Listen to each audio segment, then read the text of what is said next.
इस लेक्चर में Glasgow glacier के बारे में डिस्कस करेंगे। ये रिसेंटली अभी इसका नाम रखा गया है, अभी इसका जन्म हुआ, ये मान लो। अंटार्कटिका जो कॉन्टिनेंट है हमारा, कहाँ पे, ये वर्ल्ड मैप देख रहे हो, ये अंटार्कटिका इसका वेस्टर्न पार्ट है। इसमें एक ग्लेशियर का नाम रखा गया है ग्लासगो। क्यों रखा गया है? ये 100 किलोमीटर लॉन्ग लंबा आइस का पार्ट है जिसका नाम रखा गया है। इसलिए रखा गया है, देखो 26 सेशन हो रहा है अभी यूएनएफसीसीसी का, United nation framework convention on climate change की हर साल मीटिंग होती है, उसको बोलते हैं कॉन्फ्रेंस ऑफ पार्टी। इसकी 26वीं मीटिंग हो रही है अभी ग्लासगो में। ग्लासगो यूनाइटेड किंगडम में है। यूनाइटेड किंगडम कहाँ पे है? ये वर्ल्ड मैप देख रहे हो, ये है यूनाइटेड किंगडम। इसमें स्कॉटलैंड है, स्कॉटलैंड एक कंट्री है, यूनाइटेड किंगडम के अंदर ही आती है। उसकी कैपिटल है ग्लासगो। तो ग्लासगो में इसकी मीटिंग हो रही है, इसी के नाम पे ग्लेशियर का नाम रखा अंटार्कटिका में ग्लासगो ग्लेशियर। देखो ऐसा पहली बार नहीं हुआ है, इससे पहले भी देखो ऐसे ग्लेशियर के नाम रख चुके हैं इस तरह से। पहले जिनेवा, रियो, बर्लिन, क्योटो, बाली, स्टॉकहोम, पेरिस, इंचोन, ग्लासगो, ये अंटार्कटिका की बात कर रहे हैं। अंटार्कटिका कॉन्टिनेंट में ग्लेशियर के नाम है। ग्लेशियर देखो ये माउंटेन है ऑफ आउस, माउंटेन ऑफ आइस, ये बर्फ के पहाड़ ऐसे जमे होते हैं बहुत सारी बर्फ, उसी को बोलते हैं ग्लेशियर्स। तो यहाँ पे रिसर्चर हैं जो रिसर्च की कुछ साइंटिस्ट ने, यूनिवर्सिटी ऑफ लीड्स है लंदन, ये लंदन में, इंग्लैंड में है ये। वहाँ पे एक रिसर्च की साइंटिस्ट ने, उसमें ये देखा अंटार्कटिका में जो गेट्स बेसिन है, गेट्स बेसिन वहाँ पे एक जगह का नाम है गेट्स बेसिन, वहाँ पे जो ग्लेशियर्स हैं, चैन ऑफ ग्लेशियर्स हैं, ये घट रहे हैं। इन पे स्टडी की। 14 ग्लेशियर्स हैं यहाँ पे वेस्टर्न अंटार्कटिका में। उनका देखें अगर डेटा 1994 से 2018 के बीच में 25% एवरेज उनका घट रहा है क्लाइमेट चेंज की वजह से। जो क्लाइमेट चेंज हो रहा है ग्लोबल वार्मिंग की वजह से, जो अर्थ का टेम्परेचर बढ़ रहा है, ये लगभग यहाँ देखो पिछले 25 सालों में 315 गीगा टन आइस लॉस्ट हो चुकी है। इसकी वजह से पानी पिघल के आएगा कहाँ? समुद्र में। समुद्र का जो पानी का लेवल है वो राइज होता जा रहा है, राइजिंग ग्लोबल सी लेवल, यानी कि जो ये समुद्र है, ये आसपास समुद्र है भाई साहब, इसके ये दिखाई दे रहा है आपको, इसकी जो बर्फ़ है पिघलेगी तो समुद्र का पानी बढ़ेगा।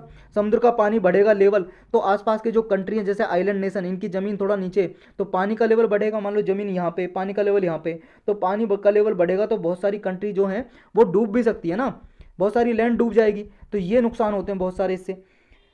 तो ये गेट्स बेसिन है जो अंटार्कटिका लार्जेस्ट आइस सेल्फ है, अंटार्कटिका का बहुत बड़ा, सबसे बड़ा लार्जेस्ट आइस सेल्फ है जो यहाँ बना हुआ है। ये रिलेटिवली वार्म है और सारे रीजन से, अंटार्कटिका के जितने भी स्लेव्स हैं। और जो यहाँ पे ग्लेशियर्स में नीचे वाला पार्ट है वो भी ज़्यादा गर्म है यहाँ का। और कौन कौन से ग्लेशियर हैं जो दिए गए नाम पहले ऊपर हमने देखे और कब कब दिए गए वो डिस्कस कर लेते हैं बस। स्टॉकहोम कॉन्फ्रेंस 1972 में हुई थी, एक स्टॉकहोम जगह है भाई साहब, वहाँ पे एक मीटिंग हुई, उसके नाम पे ही देखो यूनेप क्रिएट किया गया, United nation environmental program create किया गया, स्टॉकहोम कॉन्फ्रेंस से निकल के आया ये। फिर एक वर्ल्ड कॉन्फ्रेंस हुई थी, वर्ल्ड क्लाइमेट कॉन्फ्रेंस जेनेवा में हुई थी 1979 में, इसको फर्स्ट वर्ल्ड क्लाइमेट कॉन्फ्रेंस के नाम से भी जानते हैं। तो ये जेनेवा में हुई थी, जेनेवा के नाम पे रख दिया एक ग्लेशियर का नाम जेनेवा, यहाँ पे ये आपने देखा जेनेवा। और ये स्टॉकहोम आपको दिखाई दे रहा है, स्टॉकहोम दिखाई दे रहा है ये वाला, और ये वाला जेनेवा, इनके नाम पे ग्लेशियर का नाम रख दिया।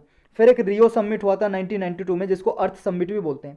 यहाँ से एजेंडा 21 निकल के आया, ये एक डॉक्यूमेंट है, इसमें सस्टेनेबल डेवलपमेंट का कंसेप्ट को प्रमोट करने की बात कही गई है।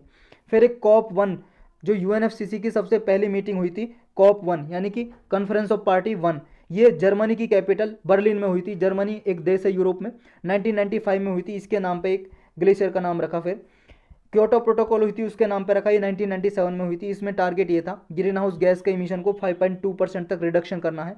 जितना 1990 में ग्रीन हाउस गैस का इमिशन हो रहा है वो 2008 से 2012 के बीच में घटाना है 5.2% तक।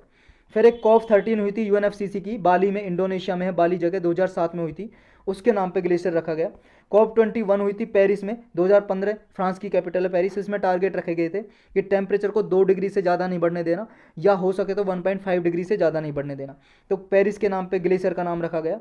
इसमें रखा गया कि 2020 के बाद जो डेवलप्ड कंट्री है वो $100 बिलियन US डॉलर इकट्ठा करेंगी और डेवलपिंग कंट्रीज़ को देंगी, ताकि वो ग्रीन हाउस गैस के इमिशन को घटा सकें। फिर इंचियोन में एक मीटिंग हुई थी, साउथ कोरिया जो कंट्री है जापान के पास, साउथ कोरिया जापान के पास कंट्री है भाई साहब, ये वाली साउथ कोरिया। यहाँ पे अपने पास मैप होगा, आप बड़ा करके देखना उस मैप को। बड़ा कैसे करोगे मैप को? आपके पास तो कागज़ वाला होगा ना, इसमें जूम थोड़ी ना होगा, देखना आप फिर भी साउथ कोरिया कंट्री को। वहाँ पे इंचियोन इसकी कैपिटल है, इंचियोन में ये मीटिंग हुई थी। वहाँ पे ग्रीन क्लाइमेट फंड सेटअप करने की बात कही थी, तो इंचियोन के नाम पे ग्लेशियर रखा गया। ये देखो इंचियोन यहाँ पे होगा कहीं पे, ये इंचियोन। नेक्स्ट सिग्निफिकेंस क्या है इसके रखने के? देखो पिछले 40 साल में ये डेटा देखा कि आइसबर्ग हैं वो पिघलते जा रहे हैं ग्लोबल वार्मिंग की वजह से।